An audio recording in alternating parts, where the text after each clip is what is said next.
परसोड़ी, सालेभाटा, शिंदीपार और मुंडीपार के खेतों में खुर्शीपार बांध तक जाने वाली जर्जर नहर फुटने से किसानों की सैकड़ों हेक्टेयर जमीन पर लगाई गई फसल पानी में डूबकर बह गई, जिसमें पीड़ित किसानों ने तत्काल मुआवजे की मांग की है। भारी बारिश के कारण सालेभाटा जाने वाली नहर पूरी तरह भर गया है। पानी के दबाव से यह नहर फूट जाने के कारण इस नहर का पानी परसोड़ी, सालेभाटा, शिंदीपार और मुंडीपार परिसरों के खेतों में घुस गया और खेत में लगी फसल बहा ले गया और खेतों में लगी फसलें नष्ट हो गई।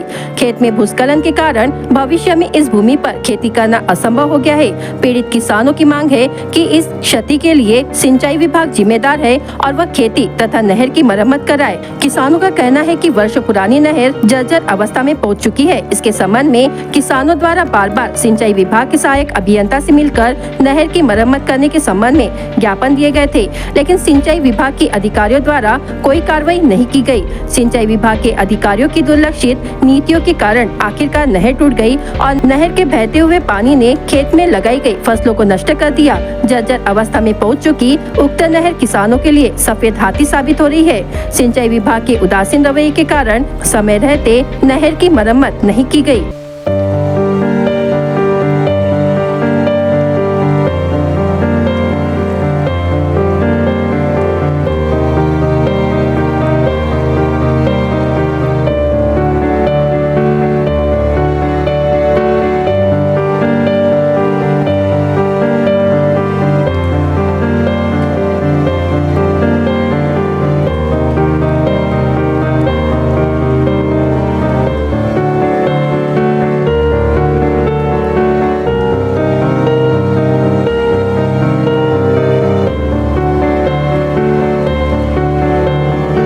माझं नाव नूतन ठाकरे। मी पंचसली पाणी वापर संस्था लघु पाटबंधारे विभाग खुर्शीपार याचा अध्यक्ष आहे आणि आम्हाला संस्थेच्या माध्यमातून त्या कॅनलचं देखरेख करण्याचा अधिकार दिलेला आहे।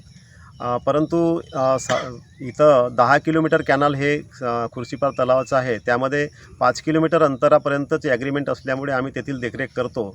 तरी पण मागील वर्षी ज्या ठिकाणी यावर्षी ज्या कॅनल फुटलेला आहे त्या ठिकाणी मागील वर्षी आम्ही 6 ट्रिप मुरुम घातलेलं होतं, परंतु यावर्षी कुठलीही माहिती न मिळाल्यामुळे आम्ही त्या ठिकाणी काही करू शकलो नाही आणि अतिवृष्टी झाल्यामुळे त्या ठिकाणी कॅनल अचानक फुटलं आणि त्या ठिकाणी बऱ्याचशा शेतकऱ्यांचा 10 ते 12 शेतकऱ्यांचा जवळपास 15 ते 20 हेक्टर जमिनीचं नुकसान झालेलं आहे आणि त्याचं सर्वे सालेभाटा येथील तलाठी मॅडमनी केलेलं आहे आणि ते शासनाकडे देखील त्यांनी पाठवलेलं आहे आणि जो काही नुकसान भरपाई त्यांना मिळेल त्यामध्ये आम्ही समाधान व्यक्त करतो आणि त्या संबंधानं अधिकारी लोक त्या ठिकाणी काल येऊन गेलेत संबंधित विभागाचे। त्यांनी देखील आश्वासन दिलं की त्या कामाचं आम्ही पूर्ण देखरेख करू आणि पुढील काळामध्ये ते आम्ही दुरुस्त करून देऊ अशी हमी दिली।